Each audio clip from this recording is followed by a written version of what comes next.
Acompanhe agora a leitura da lição 6 da revista Lições Bíblicas, CPAD, Classe Adultos, referente ao primeiro trimestre de 2026.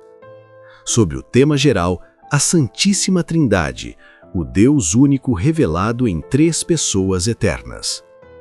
Lição 6, 8 de fevereiro de 2026. Título da lição: O Filho como o Verbo de Deus. Texto áureo. E o Verbo se fez carne e habitou entre nós, e vimos a sua glória, como a glória do unigênito do Pai, cheio de graça e de verdade. João 1:14. Verdade prática. Jesus Cristo, o Verbo eterno, é a revelação plena e visível de Deus ao mundo, manifestando graça, verdade e a glória do Pai. Leitura bíblica em classe. João 1, do 1 ao 5 e 14. 1. No princípio era o Verbo, e o Verbo estava com Deus, e o Verbo era Deus. 2. Ele estava no princípio com Deus. 3. Todas as coisas foram feitas por ele, e sem ele nada do que foi feito se fez. 4. Nele estava a vida, e a vida era a luz dos homens. 5. E a luz resplandece nas trevas, e as trevas não a compreenderam. 14. O Verbo se fez carne e habitou entre nós, e vimos a sua glória, como a glória do unigênito do Pai, cheio de graça e de verdade. Introdução. O prólogo do Evangelho de João apresenta o Verbo eterno como Deus, Criador e Revelador. Ele se fez carne e revelou de forma plena e completa a glória do Pai. O apóstolo João afirma que viu a glória do Deus unigênito, cheia de graça e de verdade. Nesta lição, veremos que essa revelação marca o clímax da encarnação do Verbo, o Filho de Deus, onde o invisível se tornou visível, o eterno entrou no tempo e o insondável foi manifestado em Cristo Jesus. E o Verbo como Deus eterno. 1. O Verbo pré-existente. O prólogo do Evangelho de João, 18 versículos iniciais, é chamado de Hino Logos.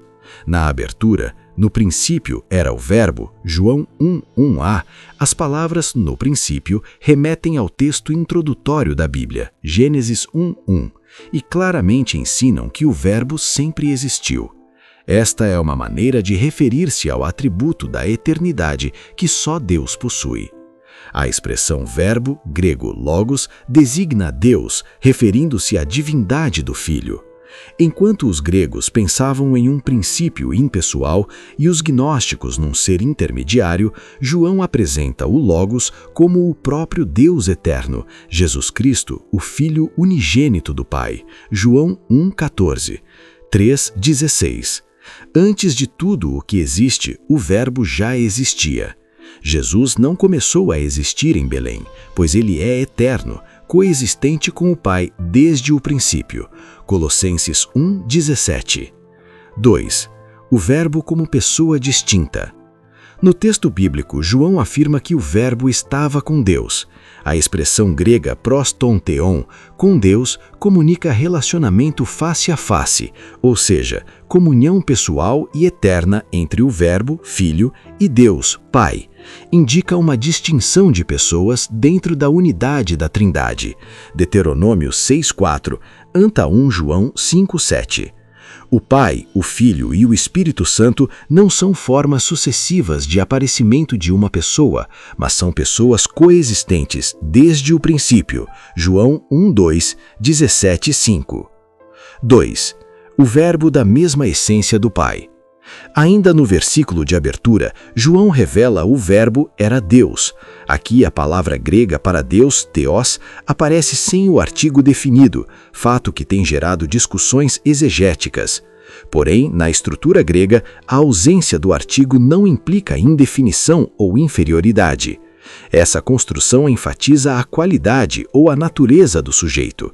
A omissão do artigo não significa um Deus, como sustentam traduções heréticas, mas é um indicativo da natureza do verbo. esclarece que o Verbo é da mesma essência do Pai, João 10, 30, 14, 9.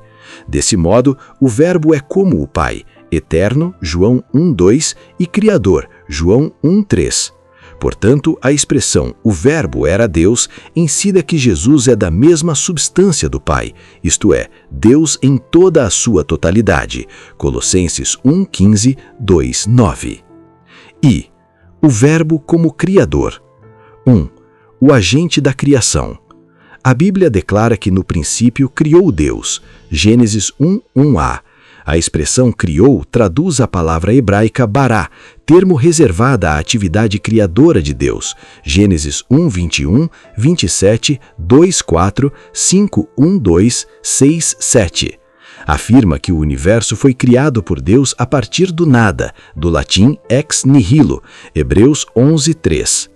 A doutrina de Deus como Criador possui fundamentos tanto no Antigo Testamento, Salmos 33, 6, Isaías 45, 12, Neemias 9, 6, quanto no Novo Testamento, Atos 17, 24, Romanos 1, 20, Apocalipse 4, 11. Nesse sentido, João apresenta Jesus também como Criador. Todas as coisas foram feitas por ele, e sem ele nada do que foi feito se fez. João 1, 3. Este versículo enfatiza a divindade do Verbo, uma vez que a criação é obra exclusiva de Deus. Colossenses 1, 16, 17. Desse modo, o Filho é o agente ativo na criação do universo. Hebreus 1, 2. 2. A fonte da vida.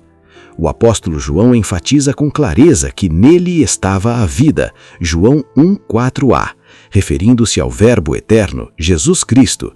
Essa declaração revela que o Verbo é a fonte absoluta e originária de toda forma de vida, tanto física quanto espiritual e eterna, João 3, 36, anta 1 João 5, 11, 12. A expressão denota a autossuficiência do Verbo, uma característica específica da divindade. Atos 17, 25, João 5, 26. Essa verdade afirma que a vida eterna e imutável que está no Pai está igualmente no Filho, apontando para a mesma essência dentre as pessoas da Trindade. João 10, 30, 14, 9. 3. A luz dos homens.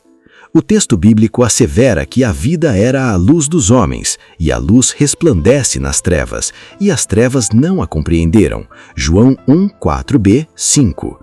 A metáfora da luz simboliza o caráter de Deus, porque nele não há trevas alguma. Anta 1 João 1, 5. Nesse contexto, Jesus é apresentado como a luz verdadeira. João 1, 9. Ele não apenas possui luz, ele é a própria luz. João 8, 12. Ele dissipa as trevas, ilumina os perdidos e revela o pecado. Mateus 4, 16, João 3, 19. A declaração "as trevas não prevaleceram contra ela", João 1, 5, NAA, mostra que as forças do mal não têm poder sobre Cristo. O verbo grego katalambano pode ser traduzido como compreender, apoderar ou dominar, e nesse caso expressa que as trevas do pecado não podem resistir à luz do Filho de Deus. Romanos 13, 12. 3. O Verbo como revelação do Pai. 1. A encarnação do Verbo. João também apresenta o Verbo como o supremo meio de autorrevelação do Pai. O Verbo se fez carne e habitou entre nós, e vimos a sua glória. João 1, 14a. Esta afirmação marca o ponto culminante da revelação divina. O Verbo se tornou homem sem deixar de ser Deus. Filipenses 2, 6 a 8. O termo grego eskenosen, habitou, significa literalmente armou sua tenda. Essa linguagem faz alusão ao tabernáculo, Êxodo 25, 8 e 9, onde a presença de Deus habitava no meio do povo de Israel. O corpo de Cristo é assim comparado a esse tabernáculo. Nele, a glória de Deus se manifestou visível entre os homens. Colossenses 2, 9. Ele revela a união hipostática das duas naturezas do Filho, divina e humana. Ele é o Immanuel, o Deus conosco. Mateus 1, 23. A plena revelação do Pai. Hebreus 1, 1. 2. A plenitude da graça e da verdade. João, testemunha ocular da encarnação do Verbo, declara ser a glória do unigênito do Pai, cheio de graça e de verdade. João 1,14b. A palavra glória, grego doxa, remete ao conceito da Shekinah, a presença gloriosa de Deus entre o seu povo. Êxodo 40, 34, 35. Porém, enquanto a glória na antiga aliança se manifestava parcialmente, em Cristo ela se mostra plenamente. João 2,11, 17, 1-5. A frase cheio de graça e de verdade revela o conteúdo dessa glória. Diferente da lei dada por Moisés, João 1,17a, Cristo encarnou a própria graça salvadora e a verdade eterna. Ele não apenas ensina a verdade, ele é a verdade. João 14,6. E não apenas oferece graça, ele é a plenitude da graça de Deus, uma provisão contínua que se manifestou salvadora a todos os homens. Tito 2,11. 3. O revelador do Deus invisível. No último versículo de seu prólogo, João afirma: Deus nunca foi visto por alguém. O Filho unigênito que está no seio do Pai, este o fez conhecer. João 1,18. Aqui, o apóstolo enfatiza que Deus é invisível e inacessível. Êxodo 33:20, 1 Timóteo 6:16. No entanto, o Verbo o revelou de forma plena e perfeita. A expressão Deus unigênito, grego monogenes Deus, significa literalmente o Deus único gerado. Refere-se a Cristo, o Filho da mesma substância, grego homoúsios, do Pai. Essa declaração reafirma a eternidade e a plena divindade do Filho. Cristo é a autorrevelação completa do Pai. Quem me vê a mim, vê o Pai. João 14:9. Conclusão. Jesus Cristo é o Deus unigênito que revela o Pai. Nele, a glória, a graça e a verdade de Deus são plenamente manifestas. A encarnação do Verbo não é apenas uma doutrina essencial da fé cristã, mas também um chamado à adoração e proclamação daquele que é a imagem visível do Deus invisível. O Senhor Jesus é a perfeita revelação do Pai à humanidade. Que cada crente reconheça que conhecer a Cristo é conhecer o próprio Deus, e que proclamar essa verdade é tornar a glória do Pai conhecida no mundo.